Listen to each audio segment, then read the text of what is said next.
Hello everyone, it's Fu here, desperately trying to use a Wugtrio team before Series 1 comes to an end, and I have to use Wugtrio against all the Paradox Pokemon that will then be legal in Series 2.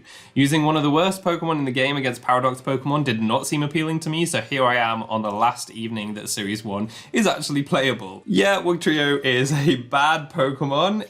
It's got very good speed stat, it's not the best though, and some very common Pokemon are faster than it, but that's about all it's got going for it. It's got such a low HP stat that it will faint to anything. Its attack stat looks decent, but it really needs some high base power moves, and it doesn't have any of those, so it's not a particularly good fast sweeper, and its abilities aren't anything to write home about. So what about its move pool? Well, it does have a signature move. It's a water type move with base 30 power that hits 3 times. So it's base 90 power overall, which is more powerful than Liquidation, but it's 95% accurate, so Liquidation is better most of the time. However, this is its niche because Triple Dive can be used to activate your own abilities. So that's what I'm going to build a team around, a supportive Wugtrio. Some abilities that sprung to mind were Weak Armor, although with that, each time you hit yourself, you'll get a defense drop, so you'll take more damage from Triple Dive. So that isn't really a goer.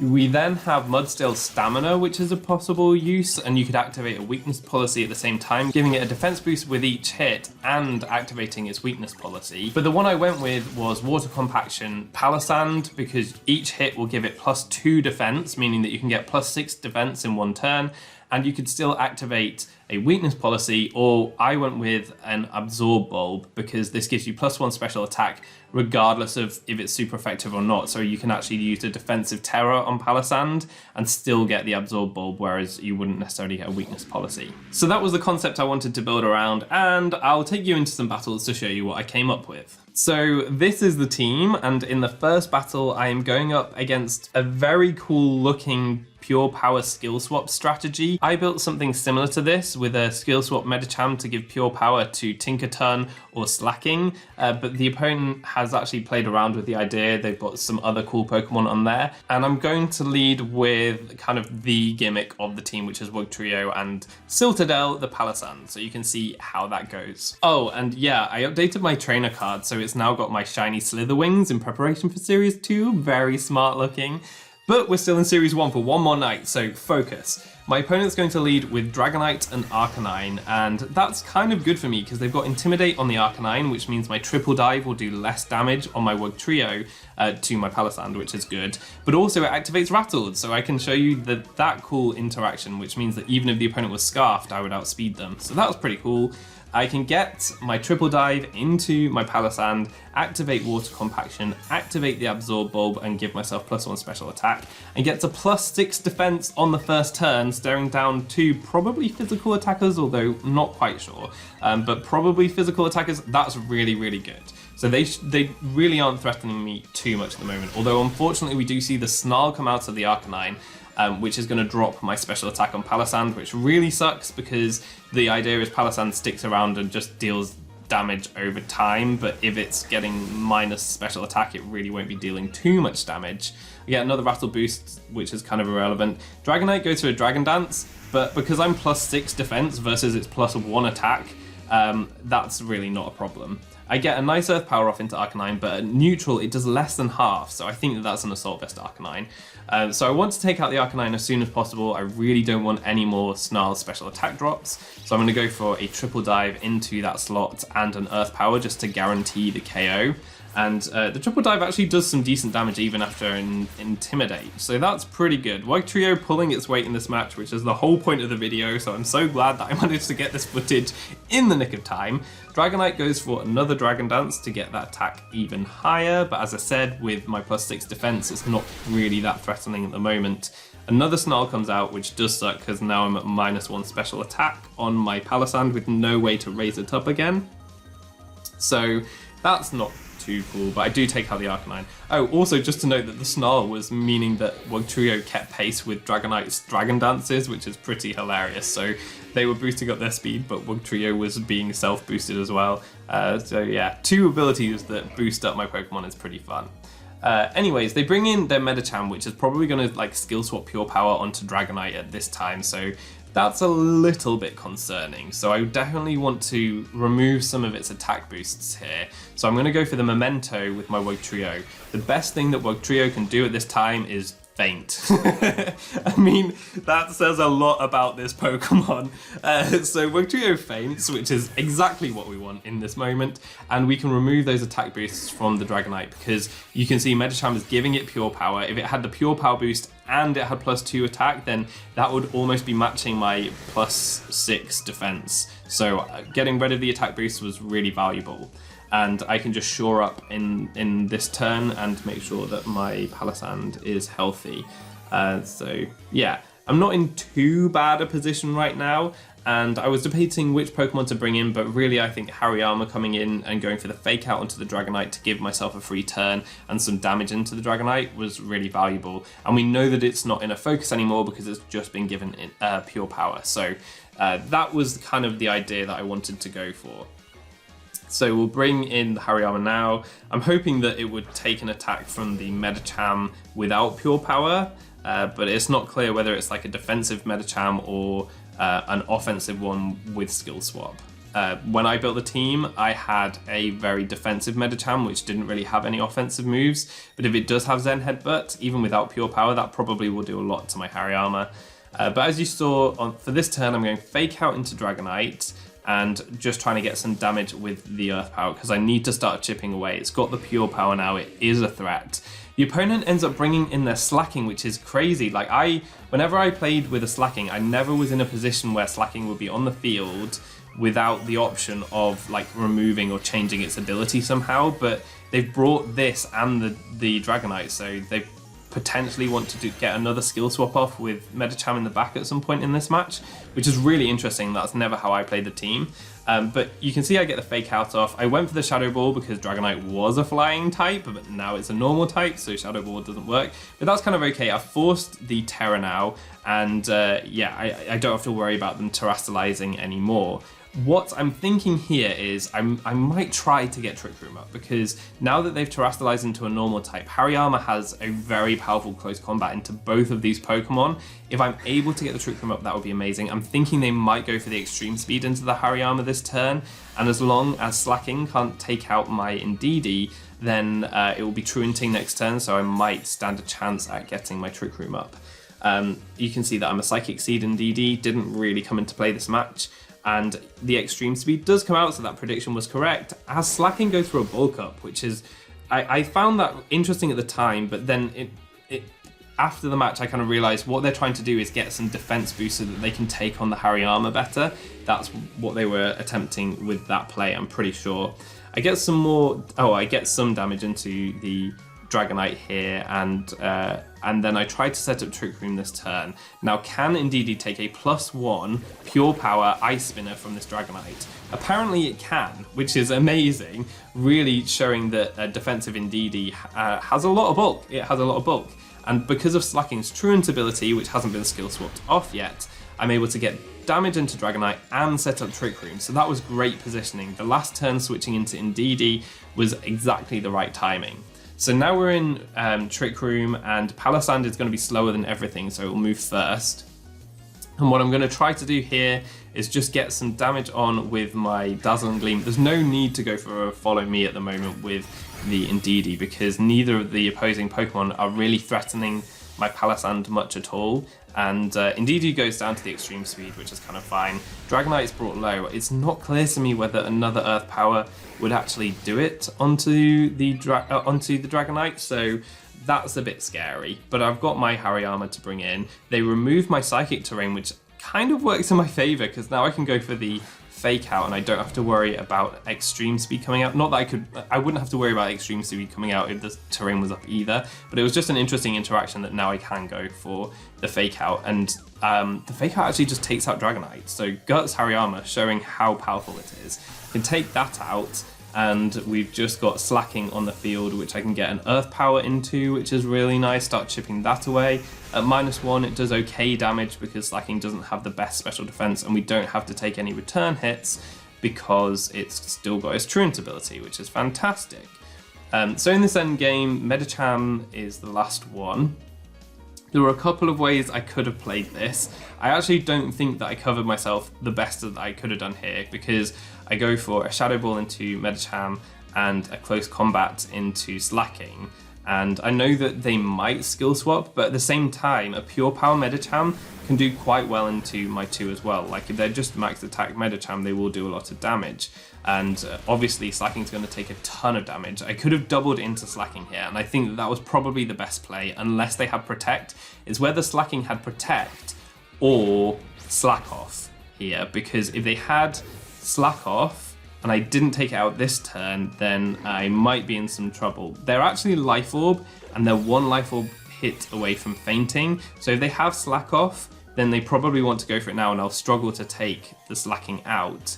Yeah, I'm just going to go for another Shadow Ball into the Medicham, because at -1 I'm still 2-hit KOing Medicham, so I'm hoping that Slacking will go for an attack and I can take the Medicham out. I want it to be a 1v1, that's definitely what I want here. So I wanted to take the Medicham out, but I was just concerned whether the Slacking had Slack Off or not, because if it was Slack Off, this endgame would have been touch and go.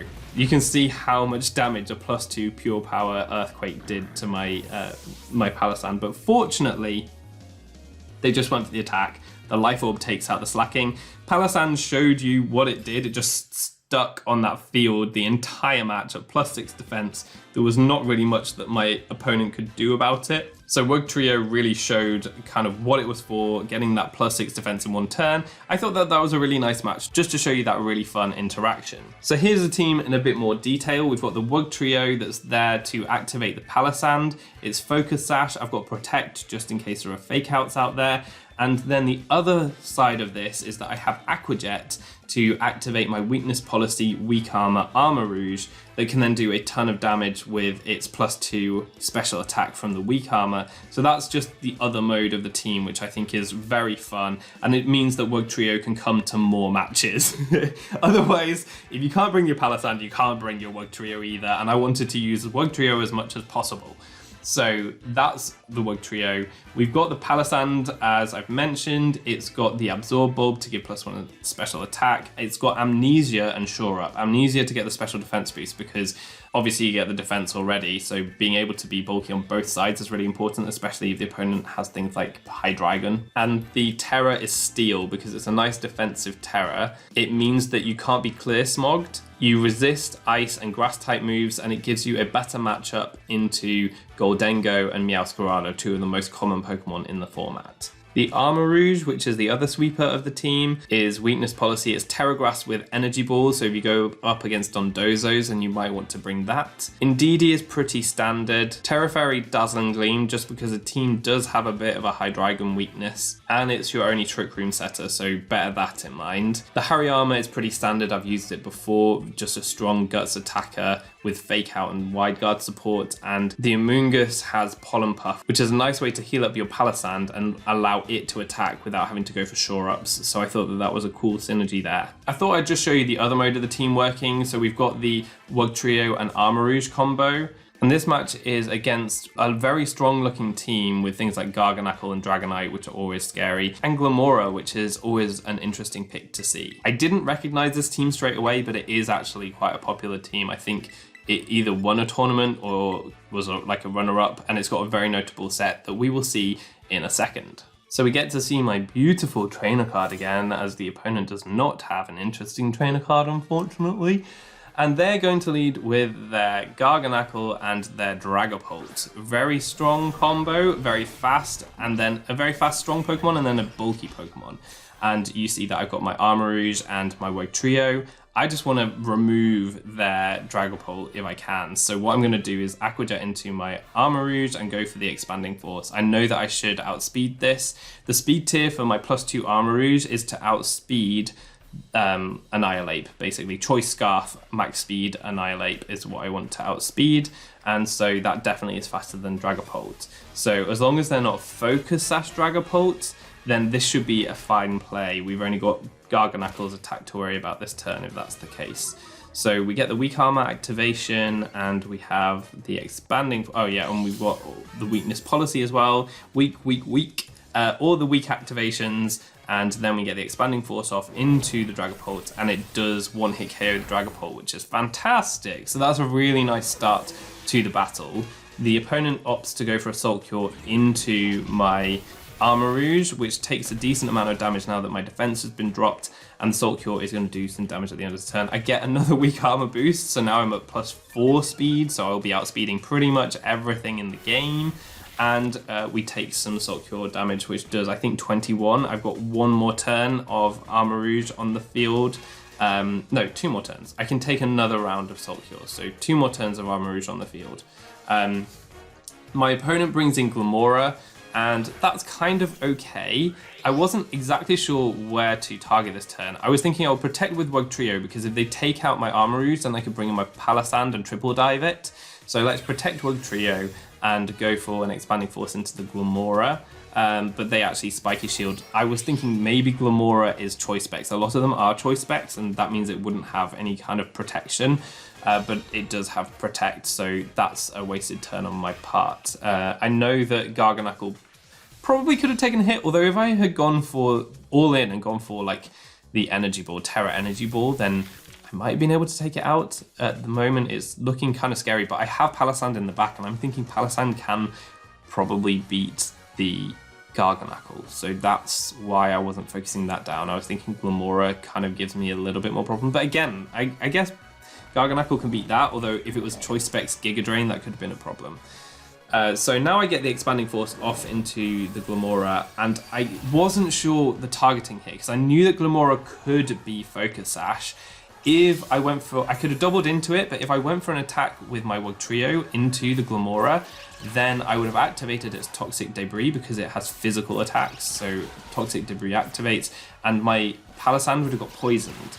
And a poison Palossand means that it just doesn't do its sticking around healing up as well. So that's why I attacked into the Garganacl. So it's an unfortunate play, because the Earth Power comes out and the double target comes out with the Assault Cure as well. You can see how much damage Assault Cure does. Wugtrio is just such a flimsy, floppy thing. It just dies to everything. So unfortunately, this is going to be a double down at the end of the turn, and that leaves me 2-3 against my opponent. So it's not an amazing position, although Palossand does have a good matchup into both of these Pokemon, so it really depends on if something in the back could give me a lot of trouble.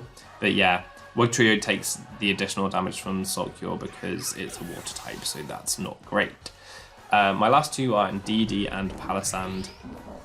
So Indeedee can help out a little bit here. It doesn't really have much damage output right now, so that's not too great. And having something like Helping Hand would have been good in this situation, but I don't have that. So what I'm thinking is I'll get my Psychic Seed activation. That's really nice, actually. Psychic Seed and Palossand mean that neither will be taking too much damage from Glimmora, so that's pretty nice. But yeah, what I'm thinking now is I don't really want to go for a Follow Me. Palossand can take hits. What I want to do is knock out the Garganacl as soon as possible. So I'm going to go for a Dazzling Gleam, and that means that I can get a little bit of chip on the Garganacl while taking out the Glimmora, and then also an Earth Power into the Garganacl. You can see the Assault Cure come out, and it means that Indeedee is now on a timer. That's unfortunate. And I go for the Earth Power, and it does like a lot, but not quite enough. It does like maybe just under 50%.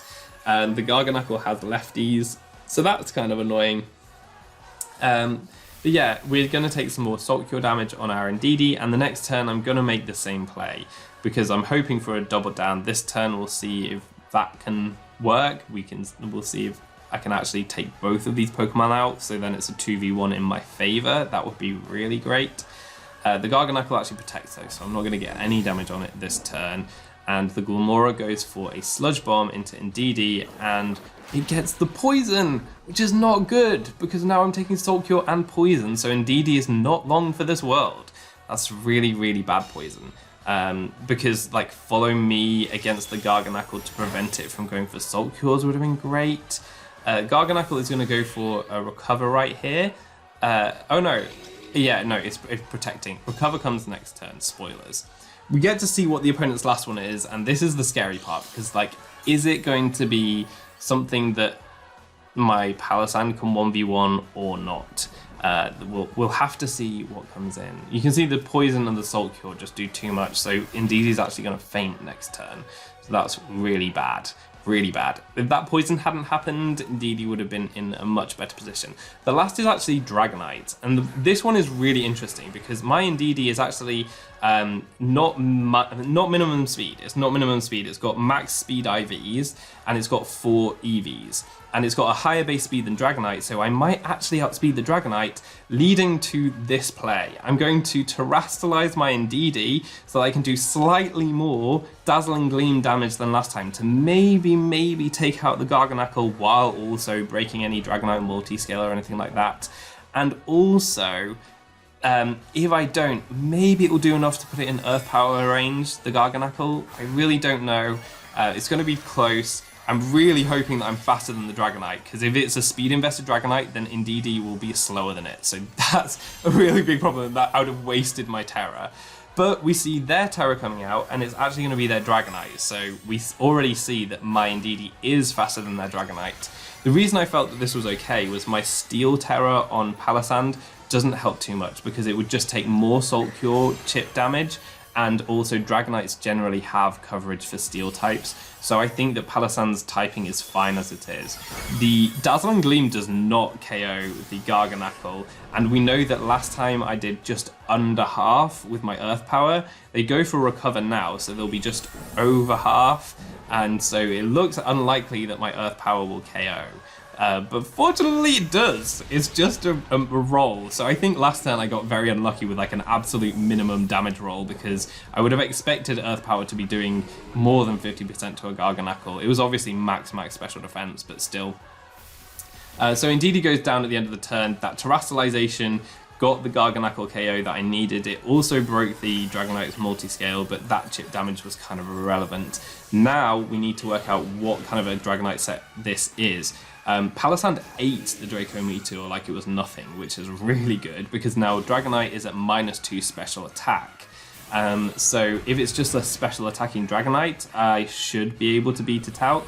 But we see the Fire Spin here, and that immediately made me realize what Dragonite this is. So this is like a bulky stalling Dragonite with extreme speed. It's a really weird set that was very inventive and did really well on the team, and it's actually for situations like this that the Dragonite set does very well, because they also have Roost, and I only have the Earth Powers, which are not doing enough damage. They can Roost off that health and just keep chipping me down with the Fire Spin. They're actually going for Draco Meteor, because I guess they want to try to get a critical hit, which would do a lot of damage for me. I mean, at the range of health I'm at right now, if they got a critical hit Draco Meteor, they would take me out. But I feel that my opponent didn't really know how to play out this end game.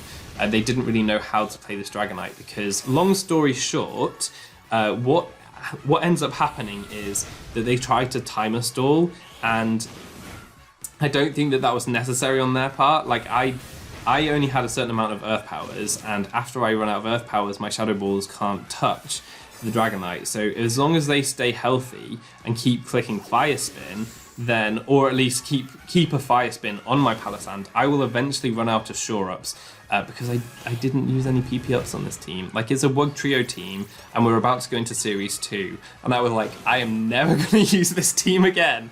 So none of the Pokemon have PP Ups. Resources are scarce in Scarlet and Violet, don't blame me. I have to make a lot of teams because I do a lot of YouTube stuff. So all of the teams I make are my own stuff and all my own resources, and I just don't have the time in the day to farm PP Ups for every team that I make. And this is definitely bottom of the barrel in terms of priority. So I don't have my PP Ups. They definitely do have their PP Ups. And yeah, this was kind of a win for the end game. But yeah, as I say, long story short, they don't know how to play it. They tried to timer stall. They end up stalling out their own timer, and I win from timeout. So yeah, end of the story. The timer staller loses, and Palossand and Wugtrio win. Wugtrio just farming these Ws like its name begins with it. absolutely amazing. So here is the team again, the rental. Use it if you want. I don't think that you'll have time to use it in Series 1, but you can try it in Series 2. I advise against it, but if you are sadistic and particularly like Wugtrio, then it's there for you to use. I hope you enjoyed the video. If you did, leave a like, subscribe for more content, and all that's left to be said is I've been Fu, you've been awesome, and hopefully see you next time. Goodbye.